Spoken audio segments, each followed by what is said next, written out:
بسم الله الرحمن الرحیم. السلام علیکم ورحمت الله وبرکاتو. د امت راډیو ډیرو قدرمن اوریدونکو ستړي مشئ، تاسو رابولم د دې مهال مهمو خبرونو ته. نن د 1440 هجري قمري کال د صفر المظفر شلمه چې د 1403 هجري شمسي کال د وږي دریمه چې د 2024 میلادي کال د اګست له 24 نیټې سره برابره ده. په سر کې د مهمو خبرونو سرټکي. د ریاست الوزرا سیاسي مرستیال مولوي عبدالکبیر سپارښتنه کړې چې په ودانیزو چارو کې دې د کورنیو تولیداتو څخه استفاده وشي. د برېښنا د تولید په برخه کې 2 شرکتونو لیوالتیا ښودلې. د خوست نړیوال هوایي ډګر څخه نړیوالې الوتنې پیلېږي. غزني کې د خلکو په شخصي لګښت یو ښوونځي ته ودانۍ جوړیږي. د هېواد بهر د سیمې او نړۍ خبرونو کې اورئ چې امریکا له اوکراین سره د پوځي مرستو نوې بسته اعلان کړه. د هند صدر اعظم کیف ته رسېدلی. بنګلادیش کې سیلابونو خلکو ته سخت زیانونه اړولي. بیا هم ستړي مشئ، اوس هم بشپړ خبرونه. د ریاست الوزرا سیاسي مرستیال ښاغلي مولوي عبدالکبیر د ملي پراختیا شرکت له مرکزي دفتر ودانیزو پروژو او فعالیتونو څخه لیدنه وکړه. د ملي پراختیا شرکت عمومي رئیس عبدالرحمن آتاش د دې لیدنې پر مهال ویلي چې د دې شرکت اداري چارې په بریالیتوب سره مخته روانې دي. نوموړي زیاته کړې چې د وخت ضایع کېدو د مخنیوي لپاره اداري پروسیجرونه ساده شوي او مهمه دا ده چې افغان کدرونه د هیواد د ودانولو چارې پر مخ وړي. آتاش همدارنګه ویلي چې د ملي پراختیا شرکت لپاره د مرکزي ادارې ودانۍ جوړولو او د قوشتېپې کانال رغولو ترڅنګ د صنعتي توکو د تولید، د کرنې د ودې، استوګنیزو ښارګوټو جوړولو، د ماشینونو تولید او ګڼې نورې لوی او ملي پروژې دا مهال تر کار لاندې دي. په ورته وخت کې د ریاست الوزرا سیاسي مرستیال مولوي عبدالکبیر د ملي پراختیا شرکت د هڅو او کړنو ستاینه کړې او ویلي دي چې د دولتي بنسټونو پر مټ د لویو ملي پروژو پیل او د کار بریا د لوړ ظرفیت او د ژمنو مسلکي ادارو او کدرونو څرګندونه کوي. نوموړي زیاته کړې چې په هیواد کې ګڼ فرصتونه شته او اسلامي امارت هڅه کوي څو له خپلو امکاناتو څخه په استفادې د کرنې، صنعت، کانونو، اوبو مدیریت، سیمهیز ترانزیت او د سوداګرۍ په برخو کې لا ډېرې پروژې پیل کړي او په ودانیزو چارو کې دې له کورنیو تولیداتو او توکو څخه استفاده وشي.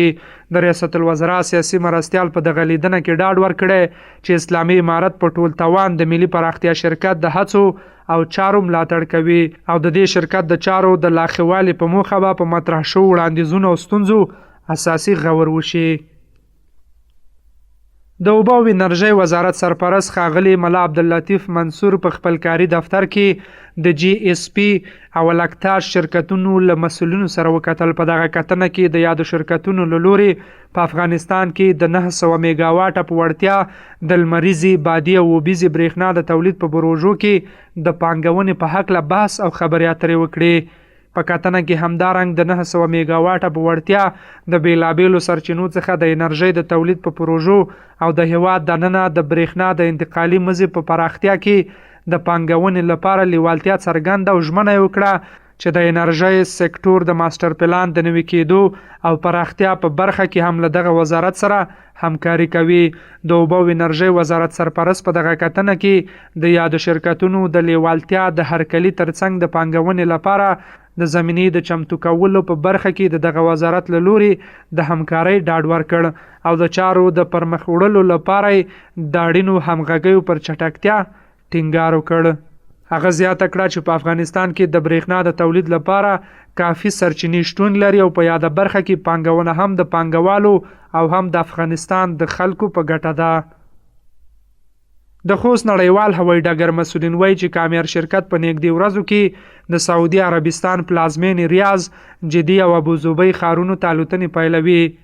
سرچینې زیاته کړې چې کامیار هوایي شرکت اوس مهال د خوست له نړیوال ډګر څخه په اونۍ کې 2 ځلې د متحده عربي اماراتو ته الوتنې ترسره کوي او راتلونکي ورځو کې به د سعودي عربستان پلازمینې ریاض، جدې او ابوظبي ښارونو ته الوتنې پیل کړي. د یادونې وړ ده چې سعودي عربستان ته له نوو مسیرونو څخه د الوتنو پیل هیوادوالو ته ګڼ شمېر اسانتیاوې برابروي. تاسو امت راډیو اورئ. د غزني ولایتي مسؤلین وایي چې دغه ولایت د مقر اوسیدونکي په خپل لګښت یو ښوونځی جوړوي. د دوی په وینا ټاکل شوی دغه ښوونځی د مقر ولسوالۍ په عزت کلا کې په 4.5 میلیونه افغانیو د خلکو له لوري جوړ شي. د غزني د پوهنې ریاست د نشراتو مدیر میاګل صدیقي ویلي چې دغه ښوونځي د جوړولو چارې پر یو جریب ځمکه پیل شوي او 12 درسي ټولګي، اداره او نورې ټولې اسانتیاوې به ولري. د یادونې وړ ده چې د غزني د ګیلان ولسوالۍ اوسیدونکو بیا 3 ورځې وړاندې په خپل لګښت د یوې دیني مدرسې د جوړولو چارې پیل کړي دي. د پلخمري ښاروالۍ مسؤلین وایي چې په تیره یوه روبه کې د بېلابېلو برخو څخه څه باندې 22 میلیونه افغانۍ عواید راټول کړي دي. د یاد ولایت ښاروال مولوي عبداللطیف مظلوم ویلي چې د روان کال په لومړیو 4 میاشتو کې څه باندې 22 میلیونه افغانیو د هټیو د کرایې، شهري او صفایي د قراردادونو او نورو برخو څخه راټولې کړي دي. مظلوم زیاته کړې چې اوس د عوایدو په راټولولو کې په بشپړ ډول روڼتیا رامنځته شوې او د بغلان خلکو ته ډاډ ورکوي چې ښاروالۍ د شفافیت په پام کې نیولو سره هڅه کوي چې عواید راټول او د ښاري ښکلا او آبادۍ په برخه کې پروژې پلي کړي څو خلکو ته لازمې اسانتیاوې رامنځته شي. د بغلان اوسیدونکي د پلخمري ښاروالۍ د پراخو خدمتونو وړاندې کولو څخه خوښي ښیي او ټینګار یې دا دی چې نور دې هم ښاروالۍ عواید په شفاف ډول راټول او اغیزمنې پروژې دې پرې پلي کړي. او له هېواده بهر په بهرنیو خبرونو کې به واورئ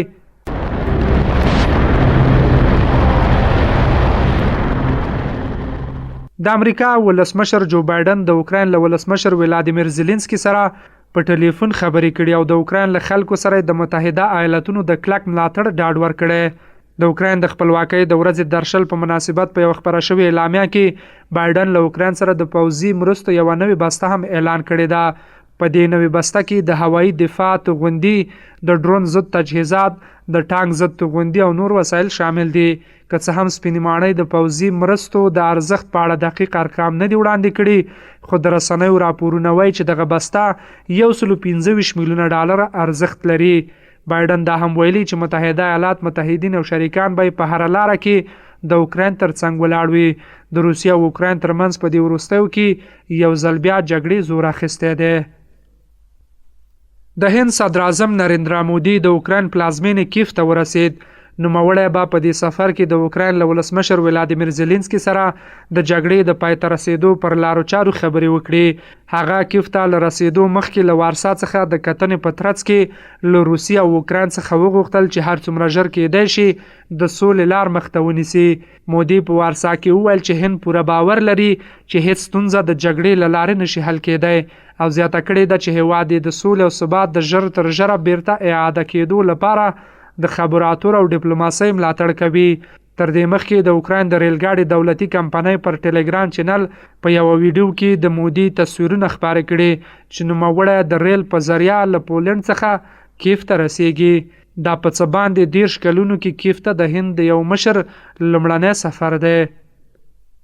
او د بهرنیو خبرونو وروسته دا چې یو شمېر نړیوالو رسنیو د بنګلادیش د طبیعي پیښو سره د مبارزې او ژغورنې ادارې له قوله ویلي چې د یاد هېواد په ختیځ کې د سختو ورښتونو له کبله رامنځته شوو سیلابونو شاوخوا 4.5 میلیونه خلک زیانمن کړي.